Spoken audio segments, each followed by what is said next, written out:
Donc voici une des méthodes pour traiter un volume de sinus sur le logiciel NNT Viewer. On va ouvrir le volume, sachant que là je suis sur un CD exporté sur mon ordinateur.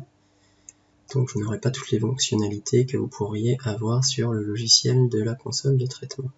Ici on peut zoomer à notre convenance, sachant qu'il y a aussi des zooms qui sont préfaits juste là.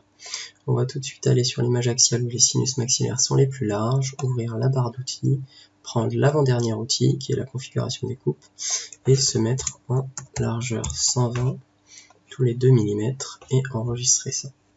Ce qui va nous permettre de pouvoir créer avec cet outil-là une nouvelle section de coupe, les images sagittales en partant de l'extérieur du sinus maxillaire droit jusqu'à l'extérieur du sinus maxillaire gauche et en double-cliquant avec le clic gauche ou alors en cliquant une fois avec le clic gauche et une fois avec le clic droit, ce qui reviendra exactement au même, ce qui vous créera vos images sagittales. On peut retourner sur l'onglet axial. On va aller sur notre petite image axiale et scroller avec la molette, ou alors on peut le faire directement ici avec la barre, et reprendre le même outil, nouvelle section de coupe, tracer du bout du nez jusqu'à derrière le sinus sphénoïdal qui est ici, une droite, ce qui va nous permettre d'avoir les images coronales dans l'onglet coupe transversale. À partir de là, on va pouvoir sélectionner nos planches en allant dans rapport, sachant que sur votre logiciel, vous pouvez avoir des pages multiples avec plusieurs protocoles faits en fonction de ce que vous traitez comme image. Donc moi, je vais aller sélectionner sinus en vue 70% parce que c'est ce qui est configuré sur le CD, mais vous pouvez très bien configurer autrement en fonction de vos imprimantes reprographes ou imprimantes papier et des formats que vous voulez sortir. Donc à chaque fois, je suis obligé de recommencer parce que je n'ai pas de protocole préfet pour ça. Pour mettre 3 planches pour avoir les axiales, les sagittales et coronales. Ici, on peut switcher d'une planche à l'autre, mais ce qui est plus simple, je trouve, c'est de réduire le zoom pour avoir les 3 planches d'un coup et savoir à quel niveau de remplissage on est. Ensuite, à partir de là, on va dézoomer à 50%, on va changer le nombre de colonnes sur nos images coronales, on va descendre à peu près au début des sinus frontaux, sachant que si vous faites un cone beam des sinus pour une recherche de fracture des OPN, vous prendrez plus d'images sur les OPN, ce qui paraît logique. Donc on va commencer par prendre une image. Pour ce faire, je reste appuyé sur le bouton F1 que je ne lâche jamais. J'appuie une fois avec le clic gauche, ce qui me permet ensuite de sélectionner l'image que je veux ou de recentrer sur mon image, et de cliquer une autre fois sur le clic gauche pour la mettre dans la planche. Si vous lâchez F1 pendant la moitié de cette étape-là, vous pouvez faire bugger le logiciel, ça peut arriver, c'est normal. Il faudra juste tout recommencer. L'autre méthode est encore d'appuyer une fois sur la case que vous voulez remplir, donc vous pouvez en sélectionner une n'importe où, de cliquer une autre fois avec le clic gauche où vous voulez, pareil de sélectionner l'image que vous souhaitez, et de recliquer avec le clic gauche et ça le remplit. Donc restez appuyé sur F1, c'est plus rapide pour remplir dans l'ordre.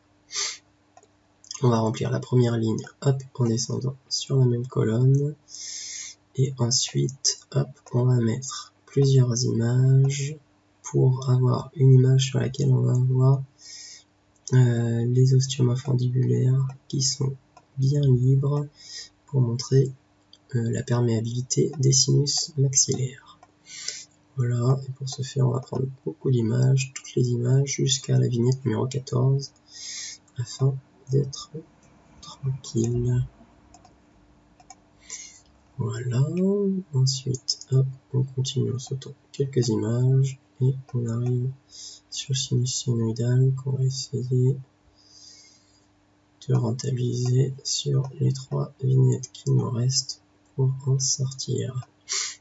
Et voilà, sachant que si vous prenez une image en trop et que vous passez sur la vignette suivante, il vous suffit de lâcher F1, d'attendre que l'ordi réagisse, d'aller sur l'image, de faire un clic droit, de faire enlever, et de supprimer. Et voilà, il vous suffit ensuite de passer avec la petite flèche juste là sur les images précédentes qui va nous amener sur les images sagittales. Ici, on va prendre l'image de repérage qui est juste là, d'où l'importance de scroller tout à l'heure entre la création des sagittales et des coronales, parce que sinon vous aurez tous les repères sur la même image de repérage. Vous allez voir, dès que je vais mettre la première image ici, Tac, voilà, ça nous permet de pas avoir des traits dans l'autre sens, donc d'avoir des repérages en plus qui ne servent à rien. Donc le but de prendre cette image de repérage, c'est bien d'avoir les petits numéros, hop, ici, qui vont s'afficher au fur et à mesure des images que vous mettez, comme ça le praticien à qui vous donnez vos images pourra se repérer au niveau du sinus maxillaire droit et sinus maxillaire gauche. Pour les sagittales, c'est très simple, il suffit de prendre toute la colonne en partant du début de l'image du sinus maxillaire droit et en sortant au niveau du sinus maxillaire gauche. Ce qui peut prendre un petit peu de temps sur mon ordinateur puisqu'il est long. Par exemple, là, on voit aussi que ma droite de repérage était un peu trop en avant et on coupe un petit peu le sinus sphénoïdal. Pour changer tout ça et pour mieux, on peut aller cliquer sur cet outil qui est déplacé et reculer cette image-là, tac, appuyer sur le clic droit, modifier l'image actuelle, ce qui va nous reculer nos planches, tac, et nous permettre de tout avoir dessus. Et donc on peut continuer à prendre les images. Moi je vais pas toutes les refaire évidemment, mais c'est une chose que vous pouvez vérifier avant de faire les clichés. Je n'ai pas fait maintenant.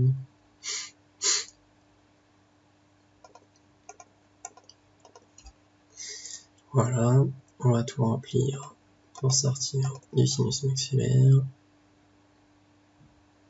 Et forcément, hop, j'en ai trop pris. Mon ordi est très très long. Hop, enlever.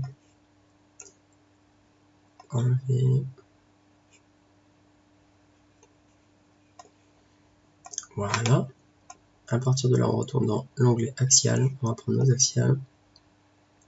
On va zoomer un petit peu. Hop. Du coup, moi je vais faire une ligne sur l'arcade maxillaire pour montrer d'éventuels foyers infectieux qui pourraient créer des granulomes qui perceraient le plancher des sinus maxillaires et créeraient des sinusites maxillaires d'origine dentaire. Ensuite, on va faire deux lignes sur les sinus maxillaires. Donc à chaque fois, je scroll, hein.